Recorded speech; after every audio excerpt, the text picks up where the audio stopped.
O Peregrino, a obra clássica completa de John Bunyan. Capítulo 5. O caminho no qual o cristão caminhava agora passou pelo cume de um monte, cuja finalidade era demonstrar aos peregrinos o que lhes esperava pela frente. Olhando, ele viu o fiel que caminhava em sua frente. Todo alegre, cristão gritou: Oi, companheiro, espere-me, para nós caminharmos juntos. Mas Fiel respondeu: Não posso, estou sendo ameaçado de morte. O vingador de sangue está querendo me alcançar. Redobrando seus passos, Cristão conseguiu alcançar Fiel. Aliás, ficou tão animado que passou na frente dele, de modo que o último ficou em primeiro lugar. Olhando para trás, sorriu orgulhosamente para seu companheiro. Foi neste instante que seu pé bateu numa pedra e Cristão levou um tombo violento. Não conseguiu se levantar até Fiel chegar e socorrê-lo. Para Cristão, foi uma lição muito importante. No meu sonho, vi os dois caminharem juntos, seus corações transbordando de amor e alegria. Conversavam sobre suas experiências no caminho. Cristão, meu grande e estimado irmão, fico tão feliz de estar andando com você. Que bom que Deus temperou os nossos espíritos, de tal forma que podemos andar juntos neste caminho agradável. Fiel, eu achei que nós fôssemos andar juntos desde a nossa cidade, mas você passou na minha frente. Foi por isso que tive que andar este primeiro trecho sozinho. Cristão, quanto tempo você permaneceu na cidade da destruição, antes de você me seguir nesta peregrinação? Fiel, fiquei até não aguentar mais. Depois que você saiu, muitos andaram dizendo que a nossa cidade seria consumida com fogo. Diziam que fogo do céu iria reduzir tudo a cinzas. Cristão, o quê? É isso que os vizinhos andaram dizendo? Fiel, sim. Durante algum tempo o povo não falava de outra coisa. Cristão, mas não estou entendendo. Somente você resolveu fugir desta grande destruição? Fiel, veja bem, o povo andou falando muito, talvez pelo simples prazer de conversar. Mas não creio que no fundo do coração acreditavam que isto realmente aconteceria. Só para você ter uma ideia, numa destas conversas, ouvi alguém debochando de você e da sua viagem desesperada, como eles a chamam. Mas todas estas conversas me assustaram muito. Criei e continuo crendo que a nossa cidade será destruída com fogo e enxofre que cairá do céu. Foi por isso que fugi de lá. Cristão, você conversou com o nosso vizinho, o vacilante? Fiel, sim. Eu fiquei sabendo que ele lhe seguiu até o pântano do desespero, onde, segundo as conversas, ele se atolou.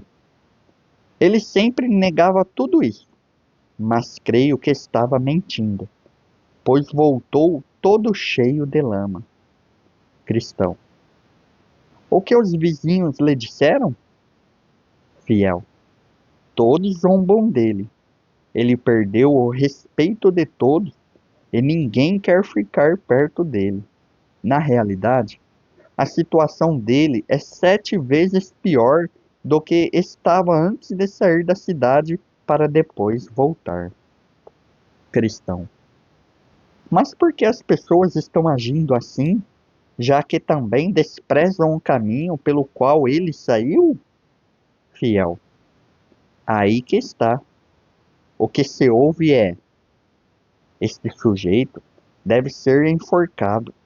É traidor. Não se pode confiar nele. Parece que Deus está deixando que seus inimigos façam isso para compreender que naquela cidade não há verdadeira amizade. Cristão.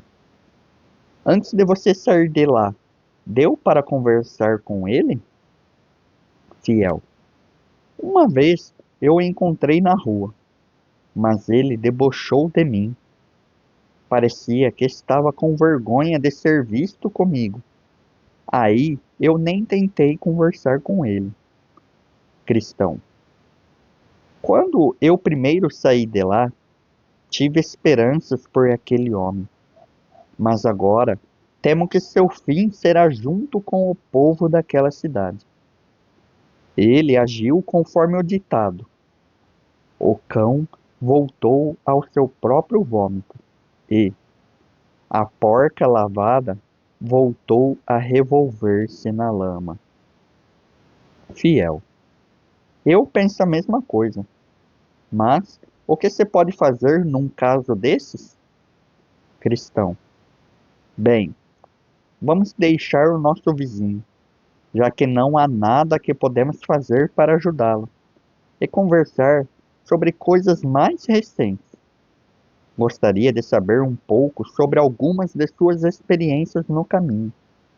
Sem a menor dúvida, você já passou por muitas coisas. Fiel. Eu consegui passar pelo pântano do desespero sem cair dentro, como aconteceu com você. Cheguei até a porta sem passar por maiores perigos. Uma certa libertina veio me tentar. Cristão. Ainda bem que você não caiu na rede dela.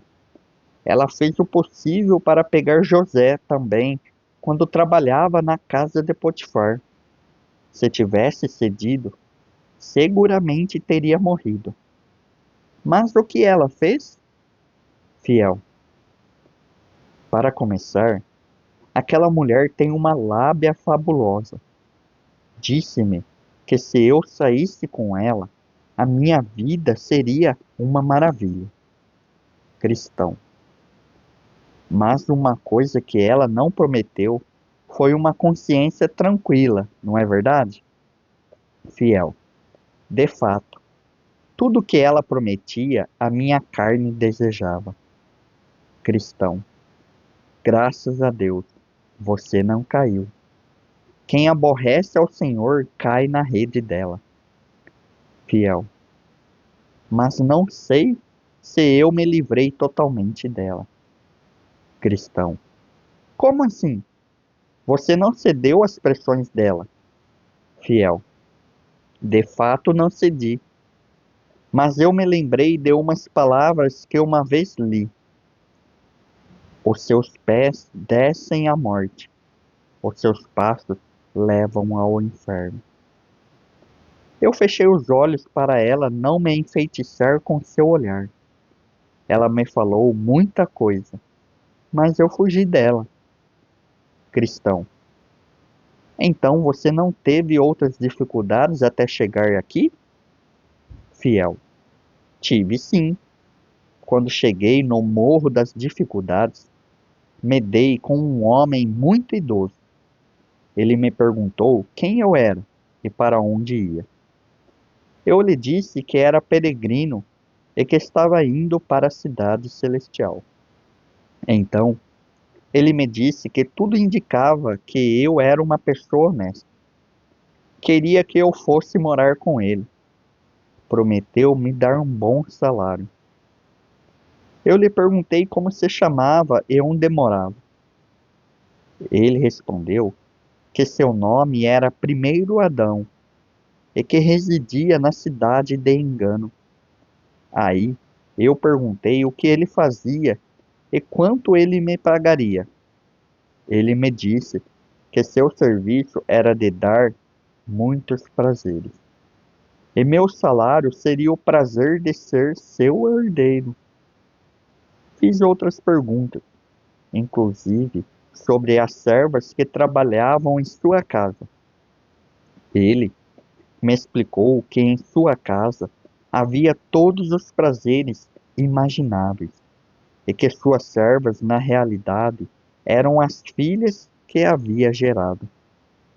Perguntei quantas filhas tinha e ele me disse que tinha apenas 3 filhas, a saber, concupiscência da carne, concupiscência dos olhos e soberba da vida. Ele disse que se eu quisesse, poderia me casar com todas as 3. Perguntei por quanto tempo eu poderia morar na casa dele, e ele me disse que enquanto eu quisesse. Cristão. E qual a conclusão que você tirou das promessas deste velho? Fiel.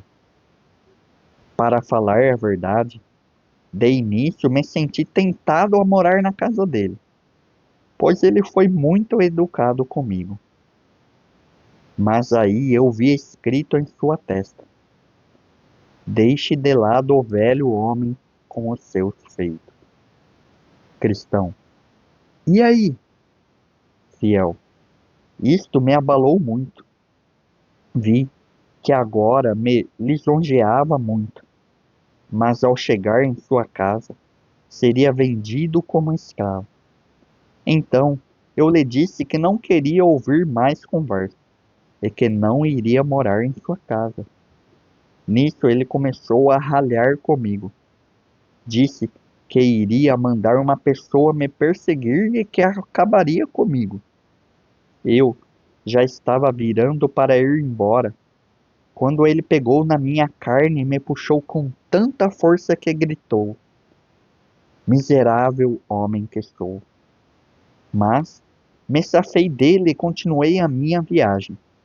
Fui subindo a montanha e já havia andado mais ou menos a metade da distância, quando percebi que alguém vinha correndo atrás de mim, veloz como o vento. Logo me alcançou num lugar onde tem um banco ao lado do caminho. Cristão. Foi justamente nesse lugar onde eu me deitei para dormir e perdi meu livro. Fiel. Mas, como eu estava dizendo, meu irmão, quando este homem me alcançou, sem mais nem menos, me deu um soco que me derrubou por terra, deixando-me como morto. Quando eu recuperei os sentidos, perguntei-lhe por que agir assim comigo. Ele respondeu que era isto que acontecia com quem desprezava primeiro Adão. Nisso, ele me golpeou novamente no peito e caí como morto. Quando acordei, clamei por misericórdia, mas ele disse que nem sabe o que é isso. Aí me derrubou de novo. Sem dúvida, esse teria sido o meu fim se um homem não tivesse aparecido neste instante e me socorrido. Cristão. Quem era este homem? Fiel. De início não sabia quem era, mas aí eu vi os sinais de cravos em suas mãos e uma ferida em seu lado. Concluí que se tratava de Nosso Senhor. Com a ajuda dele, continuei minha viagem. Cristão. Aquele homem que lhe alcançou no caminho foi Moisés. Ele não poupa ninguém. Aliás, nem sabe mostrar-se misericordioso com aqueles que transgridem a lei. Fiel. Isto eu sei. Não foi a primeira vez que eu o encontrei. Foi ele quem me avisou quando ainda estava em minha casa na cidade da destruição, que iria ser queimado se permanecesse naquele lugar. Cristão. Você não viu aquela casa em cima do monte, no lugar onde se encontrou com Moisés? Fiel. Sim, e vi os leões também. Me parece que estavam dormindo, pois era perto do meio-dia. Sendo que estava com pressa de descer o morro, não parei para falar com o porteiro daquela casa. Cristão. O porteiro me disse que viu você passar no caminho. Eu queria que você tivesse parado. É um lugar muito interessante. Tenho a certeza de que teria se lembrado até o dia da sua morte das coisas que há naquela casa. Mas diga-me, você se encontrou com alguém no Vale da Humildade? Fiel. Sim, eu conheci um certo descontentamento. Ele fez o possível para me convencer a voltar com ele. Ele não se sentiu bem no vale. Disse que era um lugar totalmente sem honra. Ele me disse também que para ficar neste lugar teria que ir contra todos os meus amigos, tais como soberba, arrogância, presunção, glória mundana, entre muitos outros. Segundo ele, todos estes ficariam muito ofendidos se eu cometesse a burrice de passar por este vale. Cristão. E aí, o que você lhe disse? Fiel. Eu lhe disse que, segundo a carne, realmente havia um parentesco entre nós, mas que depois que me tornei peregrino, eles me desprezavam e que eu, por minha vez, os rejeitava também. Eu não os considero como parentes mais. Quanto a este vale, disse-lhe que o negócio não estava bem explicado. Expliquei que antes da honra vem a humildade e a altivez de espírito antes da queda. Portanto, eu lhe disse que achava melhor passar por este vale e ser aprovado pelo Rei da Sabedoria do que fugir e ser aprovado por aqueles que pensam apenas no dia de hoje. Cristão. Você conheceu mais alguém no vale? Fiel. Sim, eu conheci um certo vergonha, mas creio que o nome dele é totalmente errado. Seria muito mais certo chamá-lo de sem vergonha. Cristão.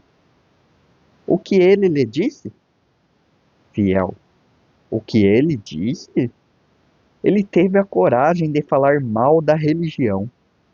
Ele disse que é muito covardia um homem se deixar dominar pela religião, e que ninguém que é homem dará ouvidos à consciência.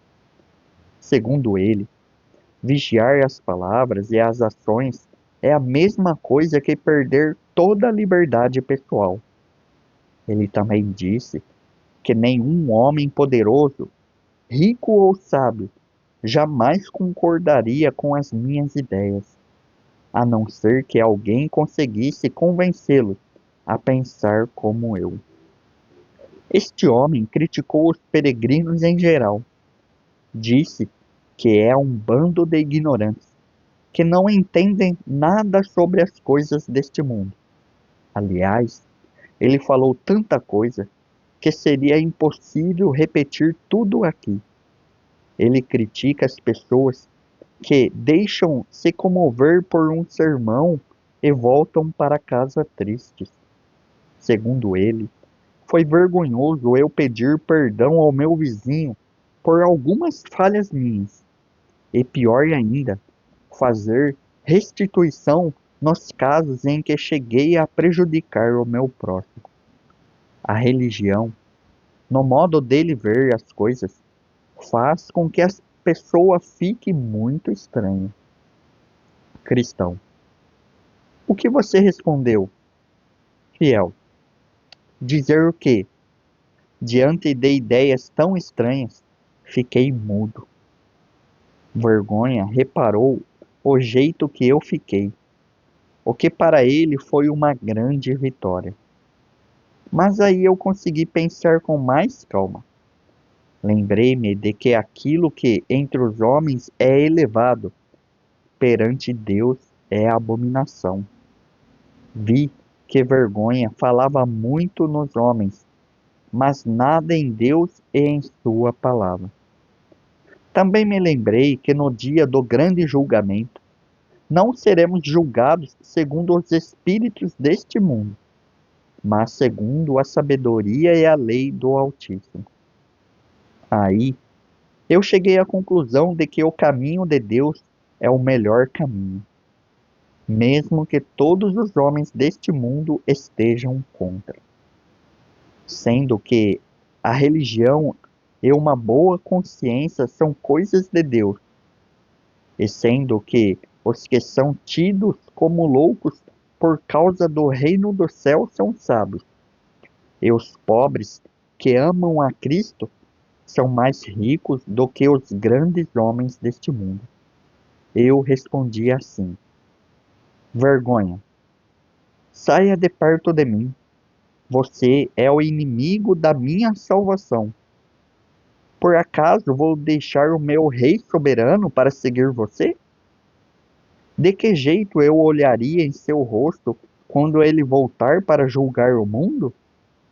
Se eu, hoje, tiver vergonha de suas leis e de seus servos, qual será a minha recompensa naquele dia, quando todos serão julgados? Mas veja bem que este vergonha é um bandido mesmo. Tive a maior dificuldade em me livrar dele. Ele me seguia por todo lado e falava tanta coisa em meu ouvido, falando mal primeiro disso, depois daquilo, da minha religião. Finalmente, eu lhe disse que estava perdendo seu tempo, pois aquilo que ele desprezava, eu prezava.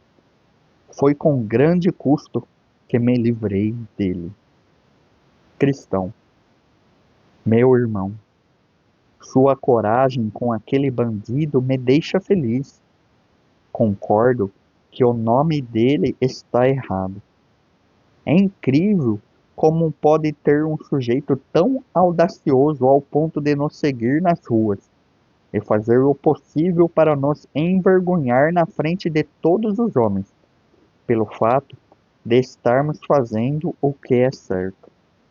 A solução é resisti-lo com todas as nossas forças, pois na realidade, somente um louco entrará na conversa dele. Os sábios herdarão a honra, mas os loucos tomam sobre si a vergonha, como disse Salomão. Fiel, vamos pedir a Deus que Ele sempre nos dê forças para seguir a verdade e lutar contra a vergonha. Cristão, vamos sim. Mas você se encontrou com mais alguém naquele vale? Fiel, não. Embora sendo o vale da sombra da morte, o sol brilhou até eu sair de lá. Cristão, ainda bem, porque o meu caso foi bem diferente. Eu não tive sol nenhum. Tão logo eu entrei no vale, me dei com Apolônio, aquele demônio horroroso. Entramos em combate e achei que isto fosse o meu fim, especialmente quando ele conseguiu me derrubar e pulou em cima de mim. Na hora que eu ia cair, a minha espada voou da minha mão. Ele já estava cantando vitória, mas neste instante eu clamei a Deus e ele me ouviu e salvou-me das garras da morte. Então entrei no vale da sombra da morte. Em quase a metade da distância, eu não tive luz alguma. Várias vezes achei que meu fim havia chegado, mas finalmente o dia clareou e as coisas ficaram mais fáceis para mim. No meu sonho, vi os dois caminharem juntos, olhando para um lado, Fiel viu um homem a uma certa distância que se chamava Conversador. Era um homem alto e de longe era mais bonito do que de perto. Fiel: amigo, para onde você vai? Está indo para a pátria celestial? Conversador: é justamente para aquele lugar que estou indo. Fiel: ótimo, agora podemos ter o prazer da sua companhia. Conversador: o prazer será todo meu. Fiel: então vamos caminhando juntos. Podemos conversar sobre muitas coisas proveitosas. Conversador: para mim é um prazer conversar sobre coisas proveitosas, seja com vocês ou com qualquer outra pessoa. Para falar a pura verdade, há pouca gente disposta a conversar sobre coisas boas. Isto tem me incomodado muito. Fiel: realmente, isto é lamentável, pois o que podem os homens falar com a língua que seja mais proveitoso do que as coisas do Deus no céu? Conversador: estou gostando do seu jeito. Suas palavras são carregadas de convicção. Vou dizer mais uma coisa. O que é mais proveitoso do que falar das coisas de Deus? Por exemplo, se a pessoa gostar de história, ou de coisas profundas, ou de milagres e sinais, onde se encontra coisas mais interessantes do que na palavra de Deus? Fiel: sim, é muito bom conversar, mas o que dizemos tem que vir do coração. Conversador: de fato, é isso que estou dizendo, pois através das nossas conversas podemos aumentar o nosso conhecimento sobre muitas coisas, como por exemplo, da vaidade das coisas deste mundo e do grande valor das coisas de cima. Mas também se pode aprender mais sobre a necessidade do novo nascimento, da insuficiência das nossas próprias obras, da justiça em Cristo, etc. Além do mais, o homem pode aprender como chegar ao arrependimento, como crer, como orar, como sofrer, entre outras coisas. Através das conversas, o homem também pode aprender sobre as grandes promessas e a consolação do Evangelho.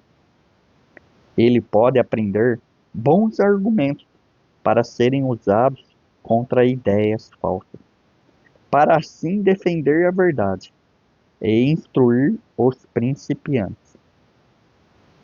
Fiel: o que você disse é verdade, e fico feliz de ouvir tudo isso. Conversador: lamentavelmente, por falta de conversa, poucos compreendem a importância da fé e de uma obra contínua da graça de Deus em sua alma, para assim conseguirem a vida eterna. São pessoas que, em sua ignorância, procuram viver segundo as obras da lei, mas sabemos que deste jeito é impossível chegar no céu. Fiel: você vai me desculpar, mas o conhecimento destas coisas é o dom de Deus. Ninguém consegue isso por esforço próprio ou por muita conversa. Conversador: mas é claro, tudo o que o homem tem, ele recebe do céu. Ele é salvo pela graça e não pelas obras. Se quiser, posso citar 100 escrituras que confirmam isto. Fiel: tudo bem. Sobre o que nós vamos conversar agora? Conversador: você que escolhe. Eu, da minha parte, estou pronto para conversar sobre coisas celestes ou coisas terrestres, sobre o moralismo ou sobre o evangelho, sobre coisas sagradas ou sobre coisas profanas, sobre coisas do passado ou sobre coisas do futuro, sobre coisas no exterior ou sobre coisas do nosso país, sobre coisas de muita importância ou sobre coisas de pouca importância, desde que seja para o nosso proveito. Fiel, chegando perto de Cristão e falando baixinho. Que companheiro bom! Este homem vai ser um grande peregrino ao nosso lado. Cristão, com um sorriso triste. Este homem que está deixando você tão entusiasmado consegue sozinho levar na conversa 20 homens que não o conhecem. Fiel. Então você o conhece? Cristão. E como? Eu conheço este homem melhor do que ele próprio se conhece. Fiel. Quem ele é? Cristão. O nome dele é Conversador. Ele é da nossa cidade. Acho estranho que você não conhecê-lo. Fiel. Ele é filho de quem? Qual é a rua dele? Cristão. Ele é filho do seu bem-falente e mora na Rua da Fofoca. Embora ele pareça ser um homem bom, na realidade é um sujeito totalmente à toa. Fiel. Para mim, ele era um homem decente. Cristão. Ele realmente dá esta impressão a quem não o conhece. Mas no bairro dele, sua fama é conhecida por todos. Você diz que ele parece ser um homem decente. Isto me faz lembrar do pintor cujos quadros, vistos a uma certa distância, são bonitos, mas para quem os olha de perto, são um desastre. Fiel. Eu vi você sorrir. Você deve estar brincando comigo. Cristão. De forma alguma eu iria levar uma coisa dessas na brincadeira, mesmo que eu tenha sorrido. Seria muito errado eu dizer estas coisas se não fossem verdade. Vou lhe dizer outra coisa. Este homem não escolhe com quem conversar. Ele entra na conversa de qualquer um. Se o sujeito entrar no boteco, ele entra junto e a conversa é de boteco mesmo. Entre mais que bebe, mais ele conversa. No coração e na casa dele não há nada de religião. A religião dele está apenas na língua. Fiel. Não diga. Então este homem me levou na conversa mesmo? Cristão. Pode ter certeza disto. Lembre-se do ditado que diz: dizem e não fazem. E, pois o reino de Deus não consiste em palavras, mas em poder. Ele fala sobre oração, sobre arrependimento, sobre a fé e sobre o novo nascimento, mas nada passa de conversa. Eu conheço sua família e já o observei em casa e fora de casa. Sei perfeitamente do que estou falando. Sua casa fica tão sem religião quanto a clara de um ovo fica sem sabor. Ele não ora e nunca se arrependeu de seus pecados. Fazer de conta que é religioso acaba confundindo muita gente que não o conhece. Os seus conhecidos o descrevem assim: um santo na terra alheia, um diabo em casa. Que o diga sua própria família e seu servo. Ele é tão sem educação que nem dá para eles conversarem com ele direito. Os homens que já fizeram um negócio com ele dizem: é mais fácil negociar com um pagão do que com ele. Conversador é um homem totalmente sem escrúpulos nos negócios. Pior, está criando seus filhos para seguirem no mesmo caminho. O dia em que algum deles mostra um pouco de consciência nos negócios, ele fica uma fera. Xinga os próprios filhos dos nomes mais feios.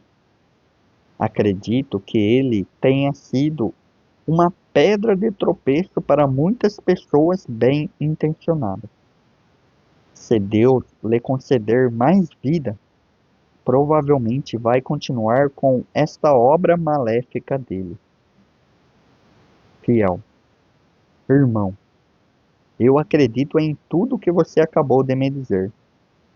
Não apenas porque você é meu amigo, mas acima de tudo, porque sei que você é um cristão fiel. Sei que você nunca diria estas coisas se não fossem verdade. Cristão, se eu não o conhecesse mais do que você, possivelmente teria me enganado também. Se apenas as pessoas sem religião o criticassem, poderíamos concluir que estavam agindo por maldade, pois não é nada incomum este tipo de pessoa criticar os cristãos.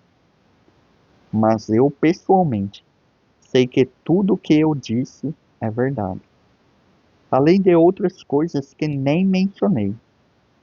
E tem mais um detalhe: homens bons têm vergonha de serem vistos com ele. De forma alguma o chamam de irmão ou amigo. Não há ninguém que fale bem dele. Fiel, estou vendo claramente que há uma grande diferença entre falar e fazer. Daqui em diante, ficarei mais atento ao observar as pessoas. Cristão, de fato, são duas coisas distintas, assim como alma e corpo são distintos. O corpo sem alma é apenas um cadáver, e semelhantemente as nossas palavras sem ações são mortas também. A alma da religião é a parte prática. A religião pura e imaculada para com o nosso Deus e Pai é esta: visitar os órfãos e as viúvas nas suas aflições, e guardar-se incontaminado do mundo. Conversador não sabe disso. Ele acha que ouvir e falar é o suficiente para ser um bom cristão, mas está enganando a sua própria alma. As palavras não são suficientes para provar que o nosso coração está produzindo fruto. De uma coisa podemos ter plena certeza: no dia do juízo, os homens serão julgados de acordo com seu fruto. Não se perguntará: você creu? Mas sim: você foi cumpridor da palavra ou apenas conversador? A questão será esta: o fim do mundo será como a nossa safra. Como você bem sabe, o produtor só se interessa pelo fruto. E quais os frutos que conversador terá para apresentar naquele dia, quando será julgado? Fiel, isto me faz lembrar das palavras de Moisés quando descreve os animais limpos pela lei. Ele diz que é aquele que tem o casco dividido e que rumina, não aquele que tem o casco dividido ou rumina. Agora estou entendendo. Conversador rumina. Isto é, ele procura conhecimento e rumina a palavra. Mas seu casco não está dividido, ou seja, ele não faz divisão entre o caminho da santidade e o dos pecadores. Ele é como a lebre, que tem o pé semelhante ao do cão ou do urso, sendo, portanto, imunda. Cristão, gostei do jeito que você aplicou aquele texto ao tempo do Evangelho. Vou dizer mais um pouco. Paulo chama alguns homens, aqueles que conversam muito, de metais que soam os sinos que tinem. Em outro lugar, ele fala de coisas inanimadas que fazem som. Coisas inanimadas quer dizer sem a verdadeira fé e graça do Evangelho. Por isso, não entrarão no reino dos céus com os filhos da luz, mesmo que falem como um anjo. Fiel. No início eu tive minhas dúvidas quanto a Conversador, mas agora não quero vê-lo perto mais. Como faremos para ficar livres dele? Cristão. Vou lhe dar um conselho. Faça o que vou lhe dizer e logo, logo é ele que não vai querer ver você perto mais, a não ser que Deus toque no coração dele. Fiel. Quero ouvir seu conselho. Cristão. Vá até onde ele está e comece a falar sobre o poder da religião. Ele imediatamente vai topar conversar sobre isso. Então pergunte se sua religião é do coração ou só da boca para fora. Fiel, indo até onde conversador está. Oi, conversador. Como vão as coisas? Conversador. Bem, obrigado. Acho que nós temos muitas coisas para conversar. Fiel. Temos sim. E já que você quer que eu escolha o assunto, este será o primeiro. Como é que a graça salvadora de Deus se manifesta dentro do coração do homem? Conversador. Pelo que você diz, está querendo falar sobre o poder das coisas. O assunto é ótimo, e será um prazer responder à sua pergunta. Primeiro, quando a graça de Deus está presente no coração, faz com que clame contra o pecado. Segundo, fiel. Espera aí, não é bem assim não.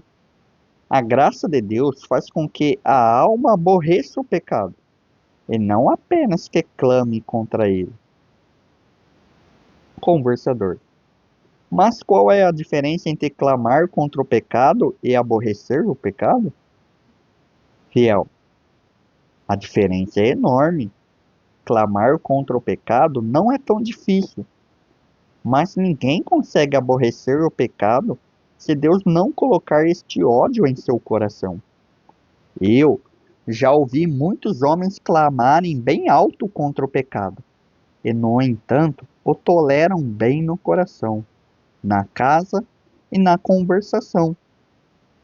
A patroa de José clamou bem alto, como se fosse uma pessoa muito moralista, e no entanto estava só esperando a oportunidade para cometer pecado.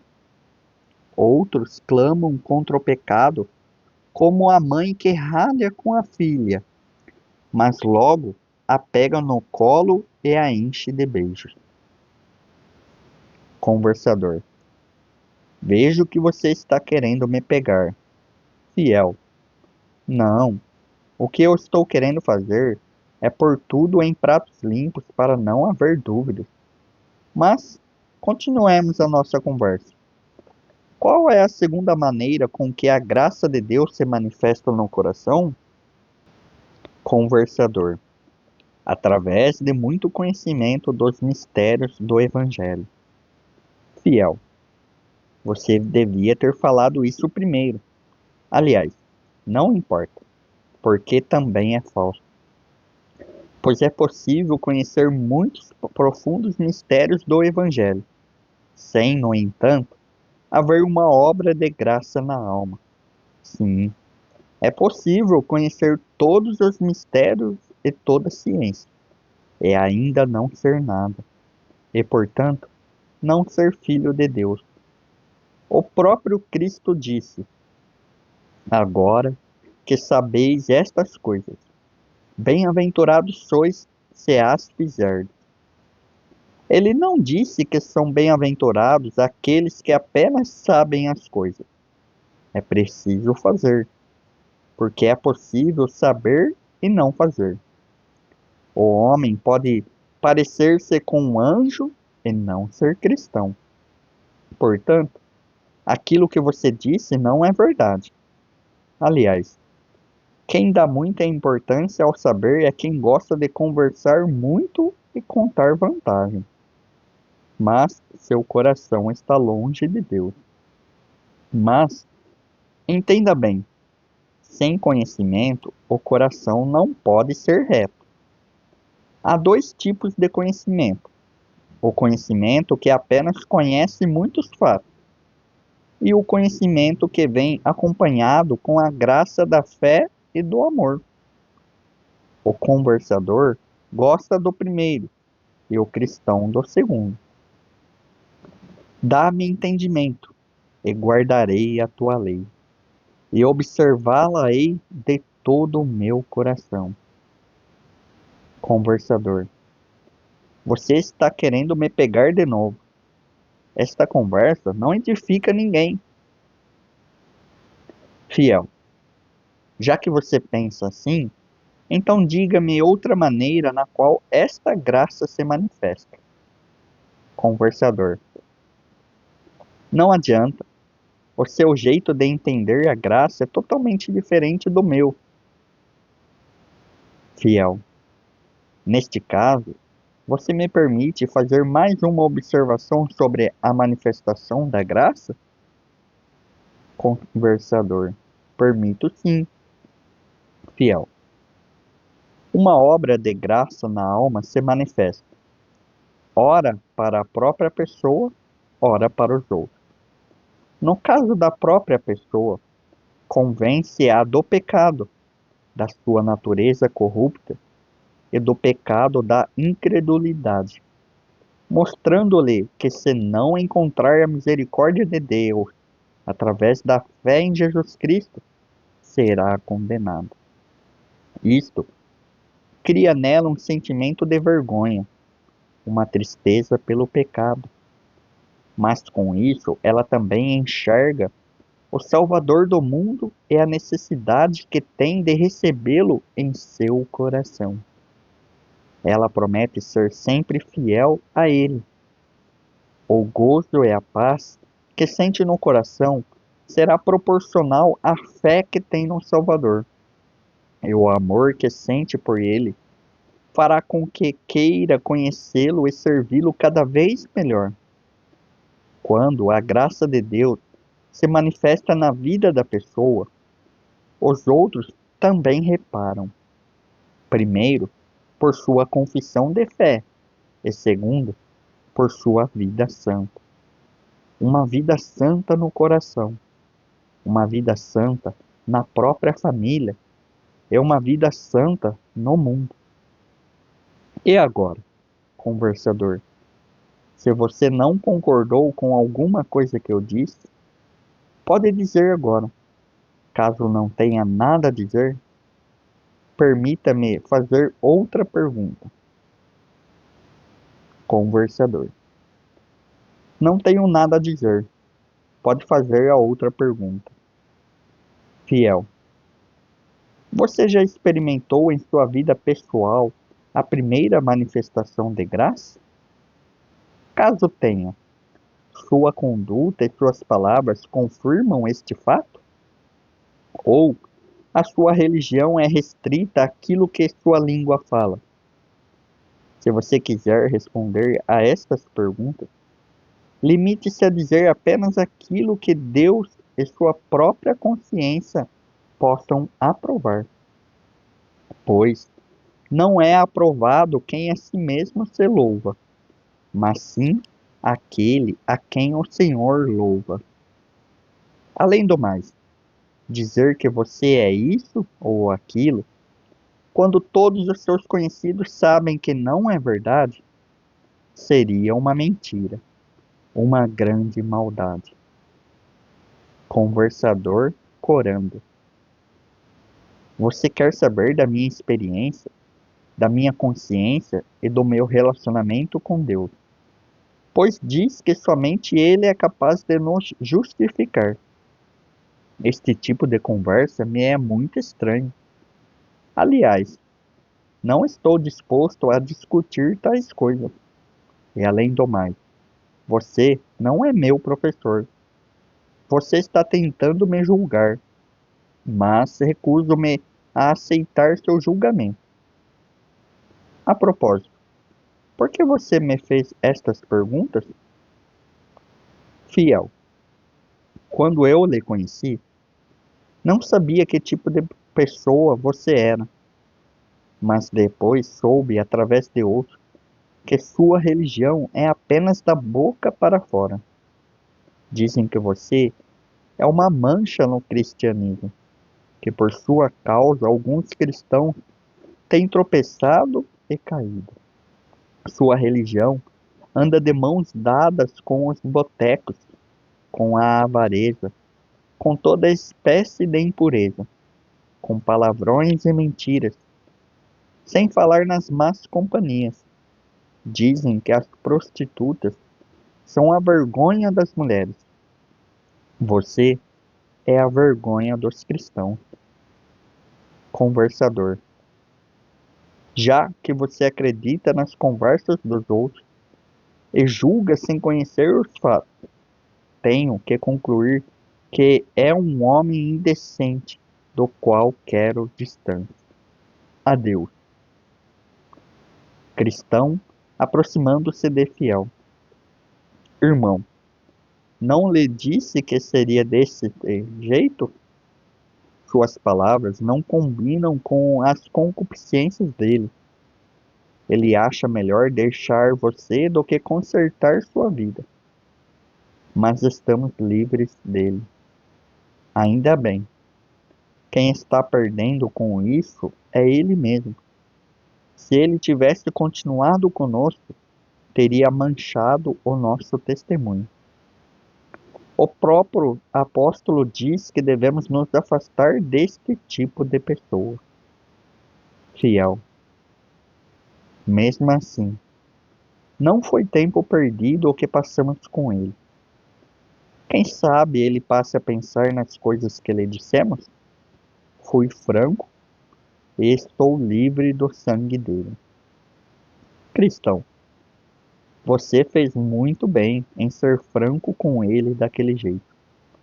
Nos dias de hoje, poucos agem como você agiu. É justamente por isso que a religião está adquirindo um tremendo mau cheiro no mundo. Os cristãos estão se transformando em bobos papudos. Estão sendo criticados porque sua religião é só da boca para fora. Agindo assim, procuram agradar ao mundo, mas acabam manchando o cristianismo. Queria que todos os cristãos usassem da mesma franqueza com este tipo de pessoa. Ou elas procurariam a verdade e a companhia dos santos, ou então ficariam tão incomodadas que deixariam de sair falando aquilo que não entendem. Os dois continuaram andando, conversando juntos, o que sem dúvida tornou sua viagem muito mais alegre, pois agora estavam passando por meio de um deserto. Se inscreva no canal e ative as notificações para receber os próximos capítulos dessa maravilhosa obra clássica.